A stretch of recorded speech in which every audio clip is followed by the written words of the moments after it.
संविधान जब कुछ बोलता है तो संविधान अपने आप में वो कुछ बोल देता है, उसमें आगे किंतु परंतु निकालने की जरूरत नहीं होती है।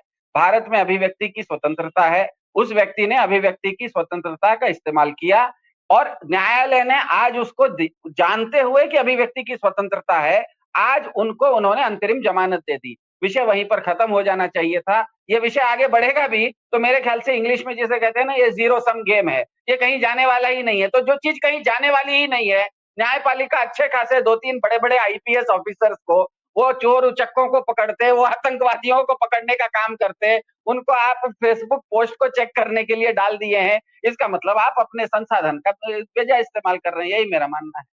महमूदाबाद जी, ये अभिव्यक्ति की स्वतंत्रता के चलते आज आजाद हैं, इसलिए कोई बहुत बड़ा चिंता की बात नहीं है। बहुत संक्षेप में ये कहें तो ये केस ऐसा हो गया है कि संविधान और कानून, ये दोनों की परिभाषाओं के बीच में थोड़ा-सा ये जो झूल रहा है। संविधान और कानून अलग-अलग होता है। संविधान जो होता है वो नागरिकों के अधिकतम अधिकार और सरकारों के न्यूनतम अधिकार का दस्तावेज होता है। लेकिन सरकारें क्या करती हैं, अपना अधिकार बढ़ाने के लिए कानून बनाती हैं और कानून में ना सरकार के अधिकतम अधिकार और नागरिकों के न्यूनतम अधिकार होते हैं।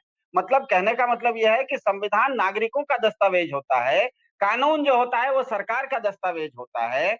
दोनों के बीच में अगर टकराव की स्थिति उत्पन्न होती है तो कानून से बड़ा हमेशा संविधान होता है, क्योंकि संविधान नागरिकों का दस्तावेज होता है और सरकार नाम की चीज भी तो संविधान से ही पैदा हुई है। इसीलिए यहाँ पर हमने देखा कि संविधान के अंतर्गत महमूदाबाद जी को स्वतंत्रता मिली, लेकिन किसी कानून के अंतर्गत उनके ऊपर एसआईटी बैठी। ध्यान में रखिएगा, संविधान के अंतर्गत उनको स्वतंत्रता मिली, लेकिन उनके ऊपर जो बंदिश है, उनके ऊपर जो एसआईटी है, वो संविधान के द्वारा नहीं बनी, कानून के द्वारा बनी। तो कानून और संविधान के बीच में अगर टकराव है तो हमेशा स्पष्ट हो जाता है कि संविधान जीतता है। इसीलिए मैंने पहले ही कहा कि इस मामले में आज उनको बेल मिली है ऐसी बात नहीं है। इस मामले में कभी भी उनको जेल जाने की नौबत नहीं आएगी। हाँ, हालांकि अलग बात है कि किसी कानून के अंतर्गत 2 दिन 4 दिन के लिए किसी को आप जबरदस्ती जेल में डाल दीजिए, वो अलग बात है।